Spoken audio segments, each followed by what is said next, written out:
Barcelona airport के taxi stand में एक पाकिस्तानी टैक्सी ड्राइवर यासिर हुसैन और स्पेनिश टैक्सी ड्राइवर के दरमियान मामूली तलख कलामी पर स्पेनिश टैक्सी ड्राइवर ने छुरी के वार से यासिर हुसैन को जख्मी कर दिया। लड़ाई के दौरान पाकिस्तानी ड्राइवरों ने यासिर हुसैन को स्पेनिश टैक्सी ड्राइवर से बचाया, जबकि मुलजिम जाए वकुआ से फरार होने में कामयाब हो गया। मगर पाकिस्तानी ड्राइवरों ने न सिर्फ टैक्सी का नंबर नोट किया बल्कि उसकी तस्वीर भी बना ली। यासिर हुसैन को तिब्बी इमदाद दी गई और अस्पताल मुंतकिल कर दिया गया, जहाँ यासिर हुसैन की हालत खतरे से बाहर है। जबकि निशानदही पर पुलिस ने मुलजिम को गिरफ्तार करके मुकदमे का इंदराज कर लिया। जख्मी यासिर हुसैन से हमदर्दी का इजहार करते हुए टैक्सी सेक्टर से वाबस्ता पाकिस्तानियों ने एयरपोर्ट टैक्सी स्टैंड में एक इकट्ठ किया, जिसमें मुकामी टैक्सी सेक्टर समेत मुख्तलिफ कौमियतों के अफराद ने वकुआ की शदीद मजम्मत करते हुए मुतालबा किया कि मुलजिम को कड़ी से कड़ी सजा दी जाए। जख्मी यासिर हुसैन बादलोना में मुकीम है और काफी अरसे से टैक्सी सेक्टर से वाबस्ता है। यासिर हुसैन का ताल्लुक पाकिस्तान में गुजरात के नवाही गाँव मलहू खोखर से है। रिपोर्ट यूसुफ चौधरी, जज्बा न्यूज, बार्सिलोना। इमिग्रेशन और तारकीने वतन की खबरों से बाखबर रहने के लिए हमारा YouTube चैनल सब्सक्राइब करें और बेल आइकन को क्लिक करें।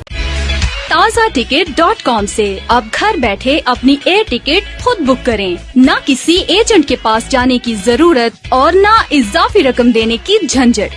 ताज़ा टिकट, सबसे सस्ता टिकट।